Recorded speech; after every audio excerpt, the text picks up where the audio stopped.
Guys, I had told Luke years ago that I thought the way Jose was raised, having to work with his dad on the weekends.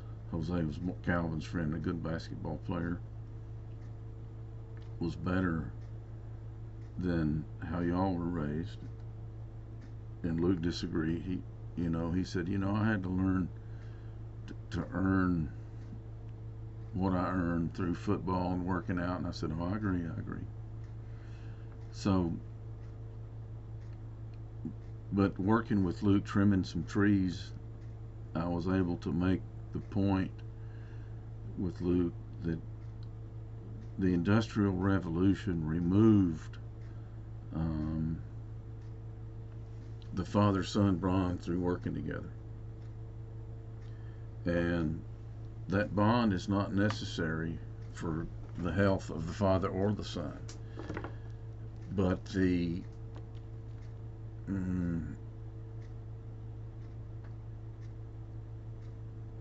the the healthy symbiosis of working together in a rhythm is necessary for any man to be healthy. You have to learn a healthy symbiosis with somebody, and your father's a good place to do it. When we had to work together, it was created. We assume it was created. Hell, there may have been just as much rebellion then as there is now. I don't know, against work. But when you had to work to survive, you could see the reason in it. It wasn't just like cracking a whip on me, for instance, to make me play the piano so Granny could have an orgasm at a piano recital. That's bullshit. But when you're having to work to keep the family going, it it teaches you to be a man. It teaches you the mentality of being a man. And it creates a healthy symbiosis when you're working and, you know, your son is trying to do something and you see what he needs and you hand him a wrench or that kind of symbiosis. Luke and I got that trimming trees. He had a huge tree that hung down real low, way too low, but it was over a little picnic table where the kids eat. And Katie didn't kind of want it trimmed. She did want it trimmed. Okay. And we started off, and Luke was saying, "Well, what do you think about this, and what do you think about that?" And I was telling him, and this and that. And he was kind of letting me kind of direct traffic. But by the time it was over, and I helped him a little, but not much, but kind of gave him some confidence. He was kicking ass. Just he wasn't even asking. He was just trimming.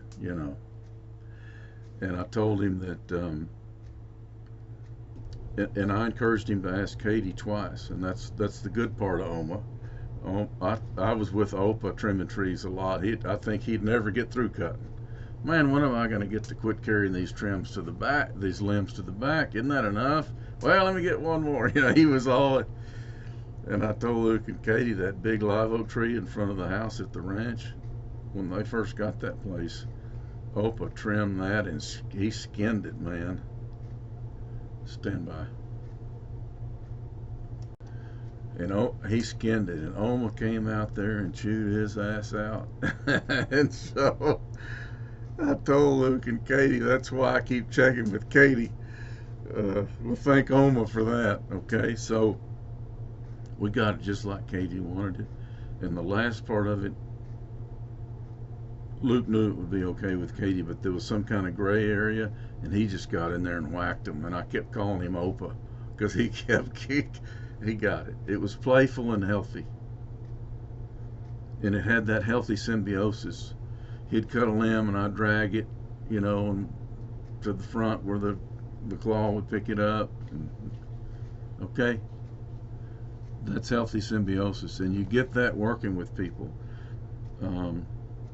The only time I ever saw Ornlee work with his daddy was in that field down at Ornlee's, and we harvested some oats, and it was fun. I really enjoyed it, and I enjoyed watching them work together.